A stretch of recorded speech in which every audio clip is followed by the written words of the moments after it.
आज के नए भारत का किसान पहले से अधिक समृद्ध, सशक्त और आत्मनिर्भर है। प्रधानमंत्री श्री नरेंद्र मोदी जी के नेतृत्व में पिछले 10 वर्षों में लगातार कृषि और कृषक को और ऊर्जावान बनाने के लिए कई कदम उठाए गए हैं। पीएम किसान निधि ने उनकी बहुत बड़ी चिंता को कम कर दिया है। 2 लाख करोड़ रुपए से ज्यादा सीधे किसानों के बैंक खातों में ट्रांसफर किए गए। इन्हीं में से एक महत्वपूर्ण कदम है पीएम किसान सम्मान निधि योजना, समृद्धि और खुशहाली पर केंद्रित सशक्त कदम, जिसके चलते भारत के अन्नदाता आधुनिक खेती द्वारा खाद्य उत्पादन में रिकॉर्ड बढ़ोतरी कर रहे हैं।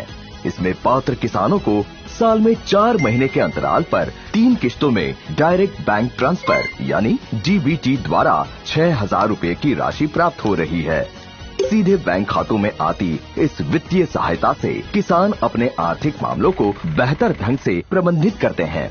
लाखों किसानों का जीवन सुधरने लगा है। आमी এই किसान सम्मान नीति পেয়ে আমি খুব উপকৃত হয়, আমি নিজেও সম্মানিত হই। विकसित भारत की परिकल्पना किसानों की वित्तीय जरूरतों को पूरा करने और उन्हें कृषक हितैषी और टिकाऊ खेती के लिए सशक्त बनाने पर केंद्रित है। इस योजना से किसानों को लाभ भी हुआ और जोखिम लेने की क्षमता भी बढ़ी। किसान लाभार्थी अपने खाता संख्या की जांच, रजिस्ट्रेशन और अन्य सेवाओं के लिए पीएम किसान योजना के अपग्रेडेड मोबाइल ऐप का उपयोग कर सकते हैं। पीएम किसान योजना देश भर के किसानों के लिए लाई है एक नया सवेरा। तभी तो हर किसान का समृद्धि और सामर्थ्यवान होने का सपना हो रहा है पूरा। देश के किसान भाइयों और बहनों को उनकी मेहनत का मान सम्मान दिलाने के लिए प्रधानमंत्री माननीय श्री नरेंद्र मोदी जी द्वारा आज पीएम किसान योजना की 15वीं किस्त जारी की जा रही है, जिसमें 8 करोड़ किसानों को 18,000 करोड़ से अधिक की धनराशि का हस्तांतरण किया जा रहा है। झारखंड आना मुझे पुरानी स्मृतियों को ताजा करने का अवसर भी देता है। गरीबों की सबसे बड़ी ताकत आयुष्मान भारत योजना की शुरुआत झारखंड से ही हुई थी। कुछ ही साल पहले खूंटी में मैंने सोलर पावर से चलने वाले जिला न्यायालय का उद्घाटन किया था। अब आज झारखंड की इस पावन भूमि से एक नहीं बल्कि 2 ऐतिहासिक अभियानों की शुरुआत होने जा रही है।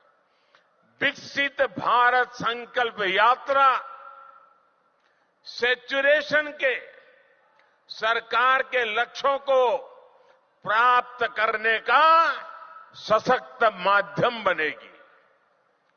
पीएम जनजाति आदिवासी न्याय महाअभियान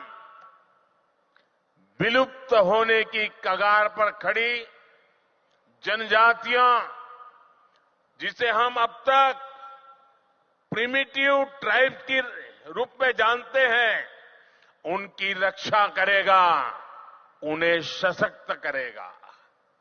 ये दोनों ही अभियान अमृत काल में भारत की विकास यात्रा को नई ऊर्जा देंगे। विकसित भारत के संकल्प का एक प्रमुख आधार है पीएम जनमन यानी पीएम जनजाति आदिवासी न्याय महाअभियान। सामाजिक न्याय जनरल बातें हुई, मोदी हिम्मत करके निकला है आदिवासी न्याय अभियान को लेकर के।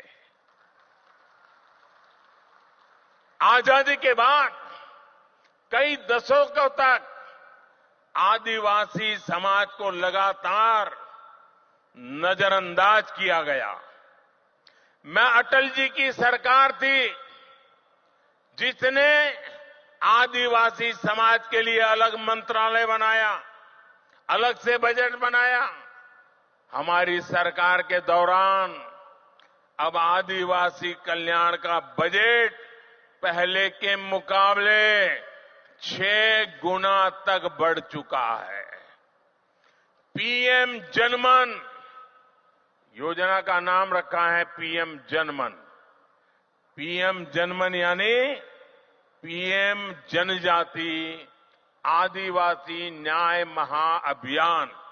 इसके तहत अब हमारी सरकार उन आदिवासी भाई बहनों तक पहुंचेगी जिन तक अभी नहीं पहुंचा गया। ये वो जनजातीय समूह है, हमने कह तो दिया वो प्रिमिटिव ट्राइब्स है, जिनमें से ज्यादातर अब भी जंगलों में रहने के लिए मजबूर है। उन्होंने रेल की देखने की बात छोड़ो, आवाज भी नहीं सुनी है। देश के 22,000 से ज्यादा गांवों में रह रहे ऐसे 75 जनजातियां, वो 75 जनजातीय समुदाय की प्रिमिटिव ट्राइब्स की पहचान हमारी सरकार ने की है। जैसे पिछड़ों में भी अति पिछड़े होते हैं, वैसे ही ये आदिवासियों में भी सबसे पीछे रह गए आदिवासी है। देश में इनकी संख्या लाखों में है। इन सबसे पिछड़े आदिवासियों को मूल सुविधाएं भी नहीं मिली हैं, आजादी के 75 साल के बाद भी नहीं मिली है। इस आदिवासी समाज के लोगों को कभी पक्का मकान नहीं मिला। इनकी कई पीढ़ियां में बच्चों ने स्कूल तक देखा नहीं है। इस समाज के लोगों के कौशल विकास पर ध्यान नहीं दिया गया। इसलिए अब इन जनजातियों तक भारत सरकार विशेष अभियान चलाकर पहुंचने वाली है। पहले की सरकारों ने आंकड़ों को जोड़ने का काम कर लिया। जो नजदीक हैं, जो ऊपर पहुंच चुके हैं, उन्हीं से काम करवा लेना। लेकिन मुझे सिर्फ आंकड़ों को जोड़ करके नहीं बैठना है।